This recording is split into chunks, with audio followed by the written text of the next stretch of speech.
What is an icon? Why is an icon? When is an icon? When will you wear wigs?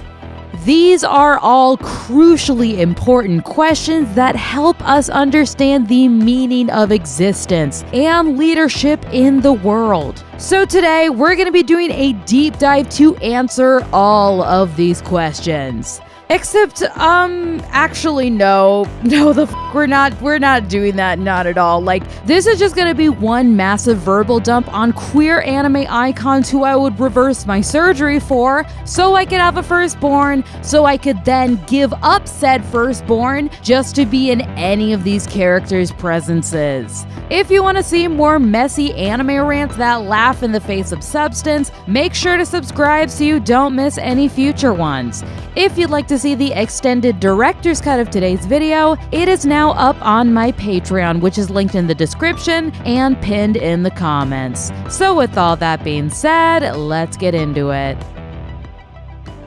Starting off, we have Tsubaki, who is hands down one of the best characters to come out of 2025. Like, they came out of nowhere and had no right to emotionally devastate me and change me the way that they did. They helped transform Windbreaker from a good show to a great, and solidified themselves as a true icon, shouting out into the ether that you can present however the f*** you want. So the haters and live your truth. Hana is such a bad bitch. Like, this woman was really out here in 2003, single-handedly holding down trans representation in anime by herself. And not only that, Hana also helped bring representation to LGBTQ people experiencing homelessness, but in a kind rather than exploitative way. Hana is loud and proud about her gender identity and will a bitch up if they're being disrespectful. Like, I absolutely love characters who just don't take that shit lying down. Like, this woman is out here to beat some ass. Overall, she is just wonderful, and I love her so goddamn much.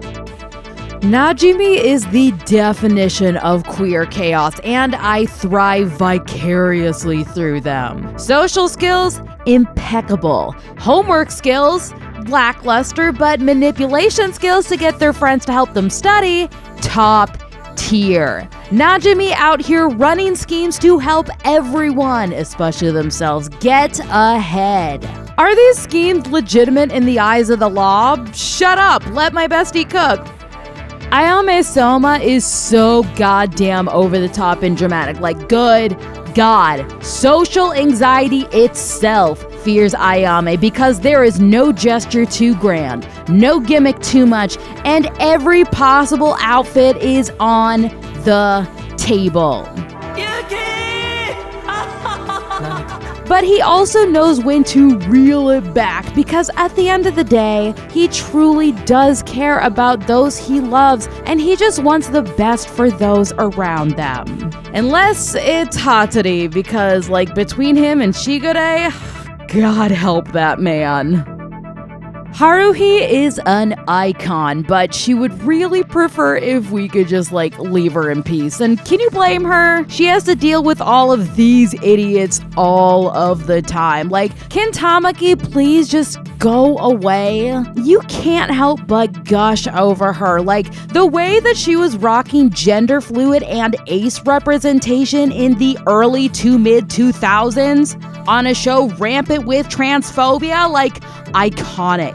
Haruhi is that bitch. Now, let her rest, she's on babysitting duties tonight. I just put the whole cast of Sailor Moon here. Like, I was gonna try to limit this to Sailor Uranus, Neptune, and Pluto, but come on, they're all gay as hell. So, of course, the whole Sailor Scout cast made the roster. Like, I don't need to explain how iconic they are. You know, I know, you're probably gay because of them. I'm definitely gay because of them, you know. We know! Now is the chosen family that every queer kid looks up to and wishes that they could have in their life. She is just such a wonderful person, and I love her so goddamn much. She's even out here dealing with transphobia in Japan, which, if you didn't know, is so much worse than the homophobia there. She still holds her head up high and is an absolute baddie. I just love her so much. Kita really rejoined her band after running away in shame because she saw her crush and her brain automatically U-hauled. For being as popular and socially gifted as she is Kaguya levels dumb when it comes to bagging her girl. And isn't that blind confidence and devotion iconic in its own way? We love the chaotic hustle though. I hope it works out for you. We are all rooting for you. Mafuyu is one of the most timid entries on this list, but is he? He sees Uenoyama and says, "Bitch, you're teaching me guitar," and then drops some of the most questionable singing I've ever heard and still bags him a man. I will never understand how Uenoyama fell for this stairway singing. I laugh so hard every time I see it. It is just so bad, y'all. Ranma Satome is an icon, and I don't give a if you think otherwise. But nah, they're straight. They end up in a straight relationship. They're not queer. Ranma is literally given a chance to remove the curse and return to being only male, and he chooses not to because they're happy with themselves and they love and accept themselves. I could write an entire video essay on the massive impact that Ranma's had on both the bi and trans communities. Ranma is an OG icon, and if you can't accept that, I'm sorry to break it to you, but you might just be a horrible person. But I don't have strong feelings about this one way or the other. Kuranosuke gives literally zero fucks if you have an opinion about their gender or the way that they present themselves. They're gonna live their best life, and if you get in their way, heaven help you. They are carving their own path in life. And not only that, they're helping uplift and teach others how to do so too. God, can you imagine if Kuranosuke, Ayame, Najimi, and Grell were friends? They would install a new world order, and I would be their faithful servant until the end of my days. Mako literally communicates through neurodivergent motivational speeches. This iconic little gremlin be fully locked into her special interests and making sure that everyone around her is having just as good of a time. We all need a Mako in our lives, and I'ma need Ryuko to get the f*** on board and get married already. Aoyuki is such a unhinged little gremlin. God damn. I did not realize they were just fully calling my ass out onto the carpet with this anime. Like Aoyuki, I have zero shame about living only through my intrusive thoughts. I think we should all strive to be more like her, cause life is too short to keep that shit inside. Be loud, be gay, be a simp, and never stop screaming about your fandoms.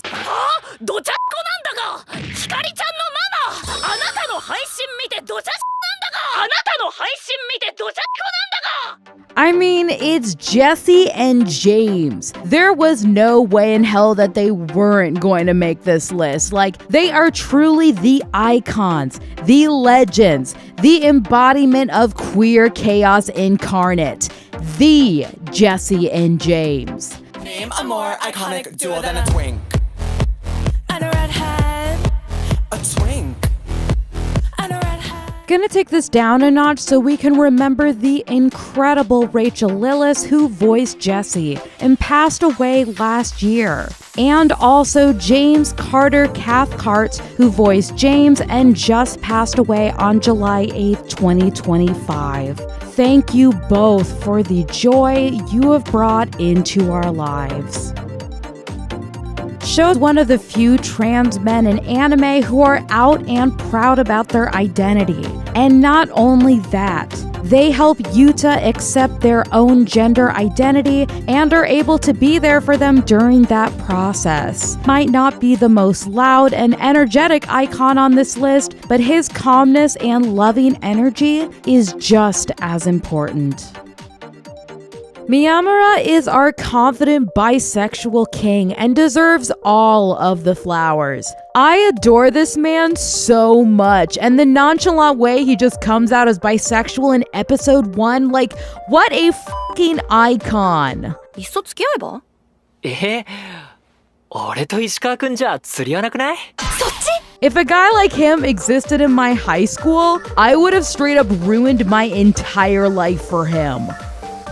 Makoto is a new gen icon, and I have loved them dearly ever since I first saw them last year. There is so much representation for characters who proudly flaunt their label. But what about the rest of us who don't fit into the confines of a box? That is where Makoto comes in. Their journey reminds us that we're just as valid if we don't have a label, never embrace a label, or if our label evolves with us. And for that alone, Makoto is my personal icon. Isabella Yamamoto is an icon who gets grossly overlooked a lot, and it's all just because of how niche Paradise Kiss has become, which is honestly a crime because the work she was doing for trans representation starting in 1999 was groundbreaking. What I love even more about her is that her story is about her thriving. Yes, there is some backstory on how she first started transitioning, but for the bulk of the series, she is accepted and living her best life. Here's hoping she can start getting the recognition that she deserves. Okay, so y'all already know I am a Modao-zushi whore. So of course, both of these wonderful men are here. Wei Wuxian is such a shit starter, and I love his chaotic ass so much. And Lao Wangji, they could not even try to hide what a freak he is, and I love him so much for that. Like, they are just so perfect together and they balance each other out so well. They truly are the queer iconic duo who, alongside Qi Lian and Hua Cheng, are leaders in the BL Dongwa scene. I mean, it's the Utena Tenjo. Like, goddamn if this woman is not the blueprint. Like, the anime is literally named after her. It does not get more iconic than that. And since we're all here, let us say in unison, go fuck yourself, Akio. I wish you only the worst in life. I hope you live a long, long life because you deserve eternal suffering. Anywho, yay Utena! F*** Akio. Lily is just trying to live her idol fantasy, and not even death is gonna stop her. Those episodes explaining her backstory with her dad made me ugly cry. Just like the other episode where all of her idol teammates accepted her with open arms, which is even more impressive when you remember that some of these zombies are literal 100 years old. Okay, I just want to say it. I am so sorry, James Bond, that I didn't talk about you in my Moriarty segment during my ranking LGBTQ video. You are one of the main reasons I decided to make this video, because how could I not talk about how amazing you are? James has got to be one of my favorite characters in recent years and is truly holding down the fort for trans men representation in anime. We love you so much. Seiji Maki is another character I forgot to mention in my ranking videos series. Like, is this video just turning into an apology tour? Maybe, but seriously, I am so sorry for not mentioning you. Like, the work you did to bring ace representation in anime was truly groundbreaking. I may not have liked Bloom into you, in fact, I think I kind of hated it, but you were always my favorite part of it. Thank you for being you. And finally, we have Grell. Grell is one of those queer icons that you know is sketchy as hell, but they're just so fabulous that you can't help but love them. And I do. I love Grell so much. Like, I love her so goddamn much. Like, so much unhinged, unbridled passion, and girl, same. Like, if Sebastian was in arm's reach of me too, whew, I'd be catching a case real fast to impress that man. Like, Grell really is that bitch.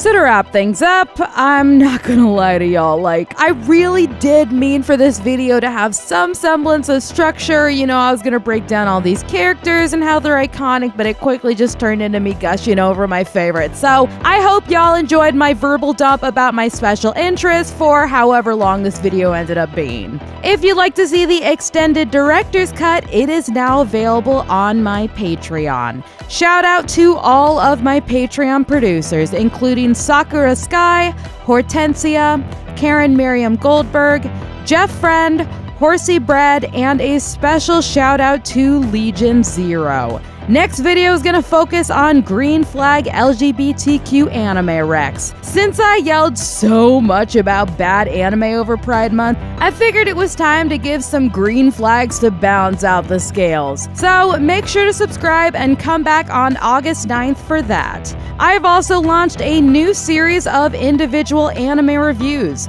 This month was my Cheery Magic rewatch, and next month is Alien Stage. So if you've got any anime I should watch, make sure to comment them below. Thank y'all so much for sticking around, and I'll see all of y'all on the next one. I don't wanna be violent, I don't wanna be silent.